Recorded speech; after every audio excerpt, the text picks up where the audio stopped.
In exactly 1 week, this shed is coming down, but I think we're ready.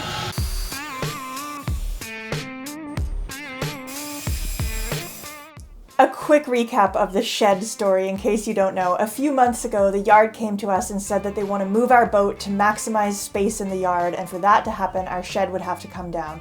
And that kind of sent us into a panic, trying to get as much done on the exterior as possible because it's really hard to work on the boat without a cover over it. But 1 month led into 2 months, led into 3 months, almost 4 months, and we never heard from the yard again. And so we kind of just left the shed up, figuring that if they needed it down, they would contact us again. And they have now contacted us again, but we're very ready at this point. And in fact, I think at this point, the shed is really holding us back more than it's helping us. Soon we get to lift in the engine with a crane, of course, and lift the mast up. So the shed's gonna have to go for that anyway, so now's the perfect time. We've got several things on the agenda this week. I'm going to start installing some stanchions, and I'm also putting on more details onto the butterfly hatch. This hatch is really testing me. I'm also going to start installing the new chain plates, because once the shed is gone, we can also think about putting the mast up again. And I'm also going to do some work in the engine room, just in preparation for putting in the engine once the shed is gone. We also receive, to us, exciting shipment of a very necessary part, but yeah, maybe not the most interesting to anybody else. There is a lot to do. Let's get started. The engine room has seen a major overhaul. First thing, we got rid of the old engine, which was not complete, not functioning. Once we had a clean slate, we decided to design a CV joint into the system. The brand is Aquadrive. And the crucial part in that configuration is that you also have to fiberglass in a thrust bulkhead. So the entire thrust from the propeller is taken up by that bulkhead, and then it pushes the boat. And the engine instead can bounce around freely on its vibration mounts, and it doesn't take up any thrust at all, which reduces noise, reduces vibration being transmitted into the hull. Now that everything is installed properly, I'm going to prime and paint before the engine gets lifted in.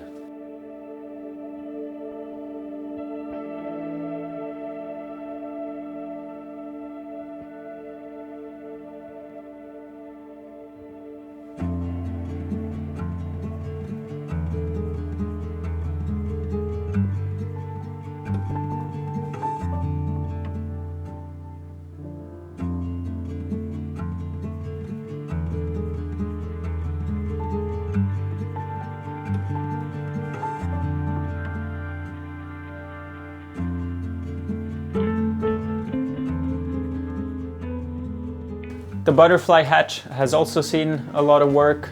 We've completely stripped the varnish, and then we epoxied some seams, and we have recoated it with multiple coats of varnish. And now we're putting on the final details. But I actually forgot something important.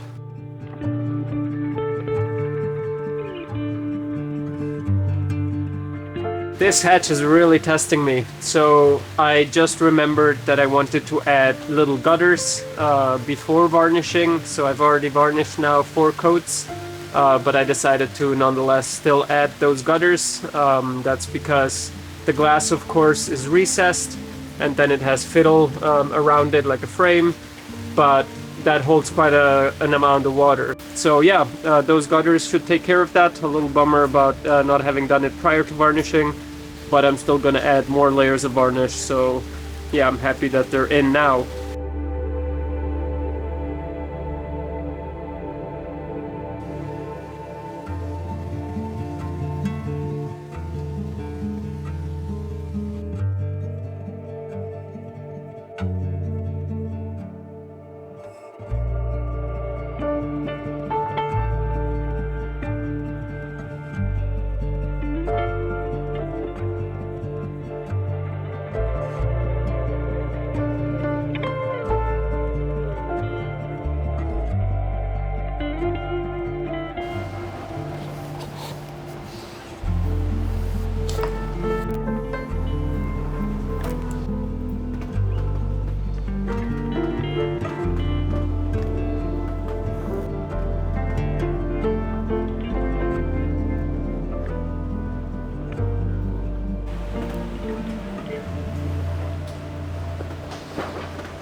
be.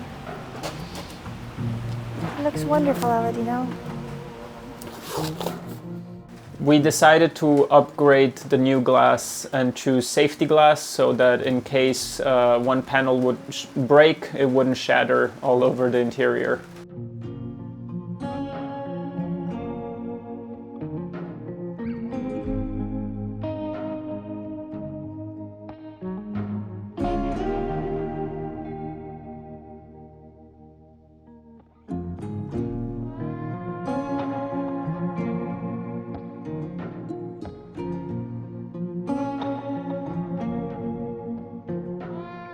So yesterday, towards the evening, after putting in all the windows in the butterfly hatch, I continued right away in putting in the 2 prisms here. Yeah, they look great. I'm so happy the prisms are in too. One thing that I wanted to show, but I didn't, Maya ran off with the camera. Sorry. But here she is now. That is that by design, the glass actually sinks into the frame quite a bit more. It almost is sunk in, not a 1/4 inch, but almost. And so that means that there would be a little bit of water pooling in there always. And I wanted to have everything as flush as possible.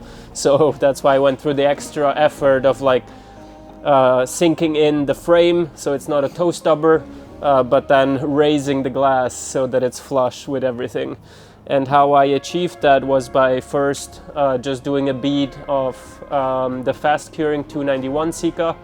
And you can, of course, depending on where you cut the nozzle, you can make this sausage whatever thickness you want. So I made a rather thin one, and then I cut the length that I wanted. I placed one inside the frame, fore and aft. And then as I put in the glass, that actually then is at the height that I wanted. So yeah, that's just a little trick that I wanted to show. With the prisms installed at the V-berth and the butterfly hatch ready to go, we're pretty much waterproof and ready to be out in the elements. That feels really good.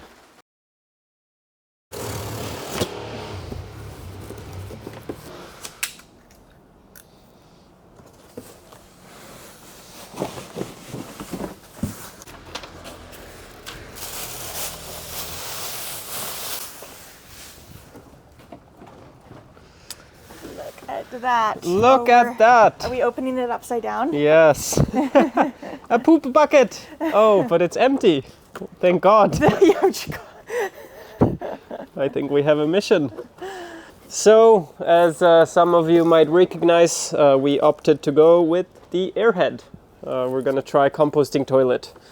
And yeah, we're not going to go super in depth. There's a lot of info out there by now. Obviously, we really are intrigued by saving the space of not having the holding tank, the hoses, the Y valves, the U traps, all the thing associated with it. Mm-hmm. Of course, there's always a compromise. So this one has its challenges, just like we know the challenges of a traditional pumping head. So yeah, no, I'm really excited to get to know it. So Aladino and I did a lot of research on choosing a head, and one thing that we really came across a lot is a lot of really zealous people describing why their choice of head is truly the best one. And I think, to be honest, anybody who gets too excited about a head on a boat is not to be trusted. Like, it's not an ideal situation to have a head in. There's gonna be cons. So we're not, I guess, expecting this to be a silver bullet answer to all problems. We are familiar with the problems of a traditional marine head and holding tank system. We're going to try this one out and see how these new problems stack up against the problems we're used to dealing with. So yeah, I mean, into the future, perhaps we'll report back. We're not intending to try this out anytime soon. There's facilities at the boatyard that we're going to prefer to use right now, but it'll be a new experiment indeed. And a huge thank you to Scott for helping us along with this experiment. A lot of the research we did was backed up by research that he helped us to do. And we do think that this is going to be a really positive experience. We certainly hope. But again, I want to make sure that our expectations are in check because we are still dealing with a toilet. And that's the reality of it.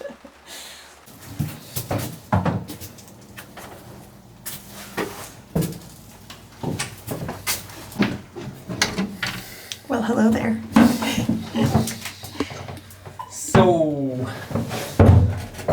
well, I wanted the toilet before proceeding in here, but now we can actually very soon continue with the next step, which is adding a step here. As you can see, there is not enough floor space. Yeah. Or, I mean, we don't want the toilet here. Yeah. We want to scoot it to the back as much as possible. Yeah.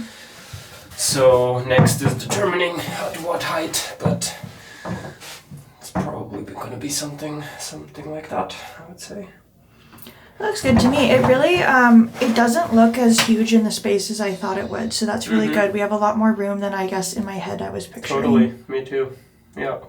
That's great. Well, and there's other units that are bigger. And the bottle adds, don't forget that one in the front, Yeah, but no, but still. Yeah. That's like quite a bit of space to stand here and take a shower. Yeah. So initially we were thinking here, but that is right as you walk in, which is not ideal. No, especially if there's the bulkhead here. No, that's a weird location. Yeah, so, yeah. There it goes. Great. Love it. Well, I'm really happy. Size-wise and everything, it's Yeah, great. Totally. I love the idea that what you see is what you get. There's no additional holding tanks and pipes and stuff. There is a fan that you have to run. Yeah, and the fan is an important part because, as I said, I want to call them desiccating toilets more than composting. Yes, composting eventually if you do it for months, but not if you keep adding fresh. But yeah, the principle of the idea is that by separating the pee, the mixture is what is gross.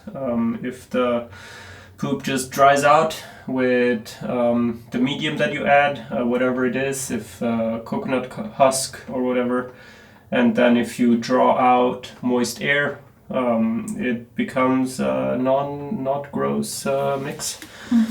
Yeah.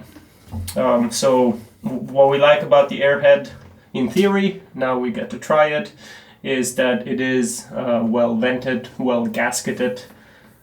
So yeah, and it is more elegant. It fits places well. Yeah. Simple. Some composting heads are really just ugly to look at. Like it's just such a large chunk of molded plastic. Totally. And this one does just have like a regular marine head sort of shape. It doesn't look like some bulbous spacecraft. Yeah, so I'm totally. pleased.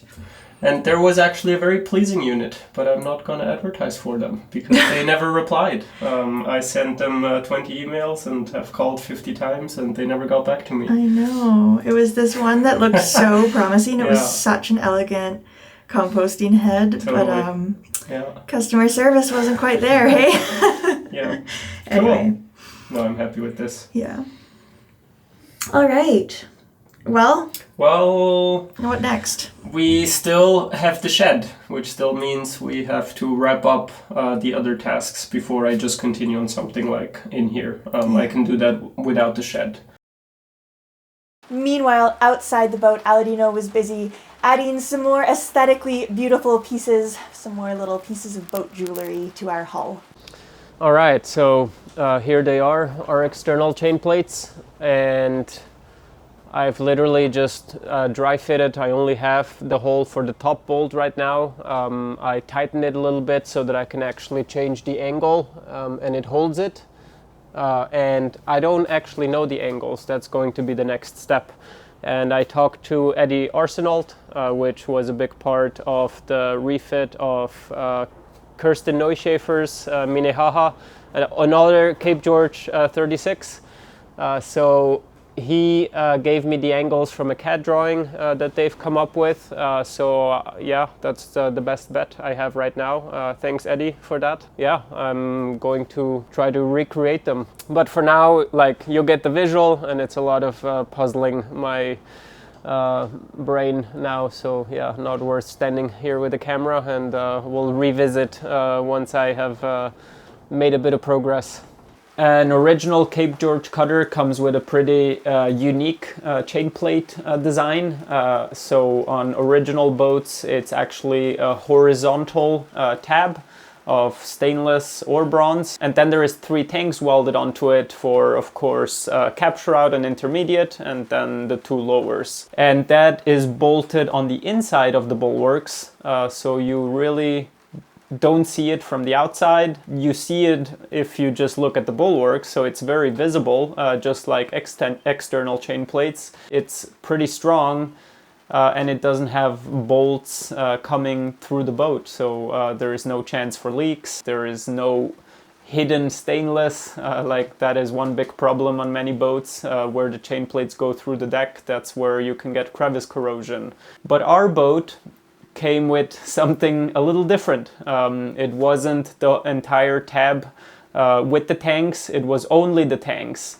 And those tanks had a little tab that extends under the tow rail, and then it had one long threaded rod going through the beam shelf. So yeah, that one was kind of a potential for leaks, and it was tied into the boat. But still not as strong because every tab was separate. So then we were facing the decision, are we either going to get one of these horizontal chain plates made, or are we going to go with external chain plates? And having the foundry right there in Port Townsend close to us made the decision pretty easy, because they have patterns for these external chain plates which are originally for Tayana 37s. But they are at a really competitive price, and they look really good, and they match and fit our boat really good with the loads and the sizing and all of that. So we just decided to go for that package right away. And I'm really happy with how they look.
Hi, Shatsi. Hello.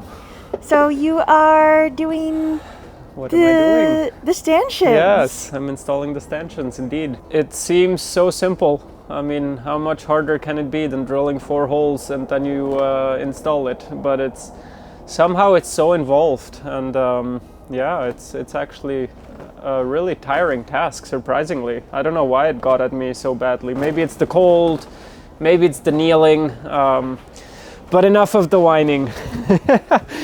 Not whining, it's just true. Yeah, it is true. I'm ready to hibernate, Yeah. but maybe it's just the whole thing too, just yeah, every day. So first thing is dry fit with a clamp, as you can see right now, and that is to determine how much material I have to remove from the tow rail. Now you can see that they are like notched into the tow rail a little bit, but since we have reinstalled the tow rail, every time you remove something and you refinish it, it shrinks a little bit because you yeah, you clean up the scarves, for example, and then when you glue it back together, it's a little tighter. So that means that this notch is not exactly perfect anymore. Now what we could do is actually put a shim behind this plate, or we can just remove a little more from the toe rail, because we want this stainless steel plate to be flush against the bulwarks. I take the Dremel, it acts like a rasp, and I just remove a little more of the teak.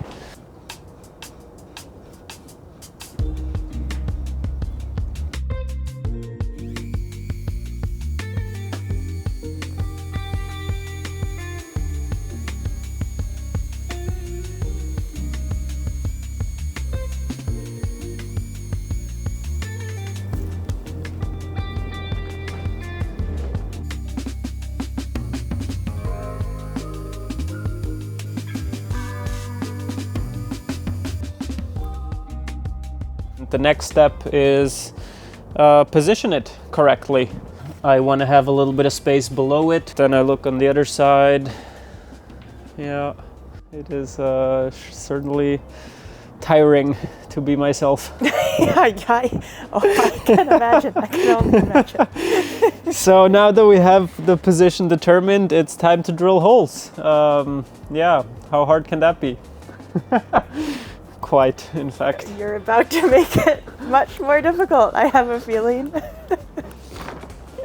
So yeah, the complication within drilling the holes... With you? Sorry? Well, with me. Hey, all for a reason. You like the prisms, don't you? Of course. So, I love all of your work. previously the stanchions were in using wood screws. We are changing to carriage bolts. On one side, through bolting is much stronger, and the other one is, yeah, I also like the aesthetics better. It has a head on one side, which is super pleasant to look at, and then it gets an acorn nut on the other side. So the complication though is that the hole has to be drilled as straight as possible, because if you're not parallel, then the carriage bolt head, if there is a gap on the exterior of the hull, that's quite noticeable. It doesn't sit flat. If it doesn't sit flat. So I have to drill accurately for the head to sit flat ultimately. So how do you make sure you're going completely straight? I'm doing it the quickest way possible. I mean, one would be to have somebody helping you that sights one direction if you're too high or too low. Mm-hmm. And because you can only watch the drill from one side. Mm-hmm. So you, for example, would tell me lower or higher. Right. But now I'm just using this little square as my guide, and I change it from this orientation, and I try to line up the drill bit parallel to it, and then I change it, I shift it over to over here, and then I change all the time as I drill. You'll see.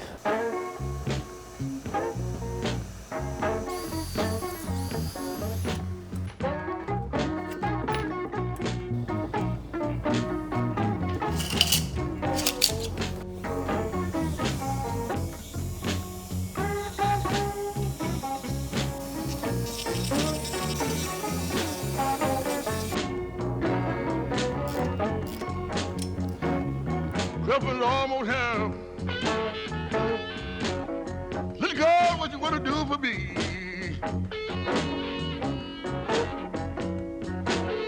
Trouble almost here. Little girl, what you wanna do for me?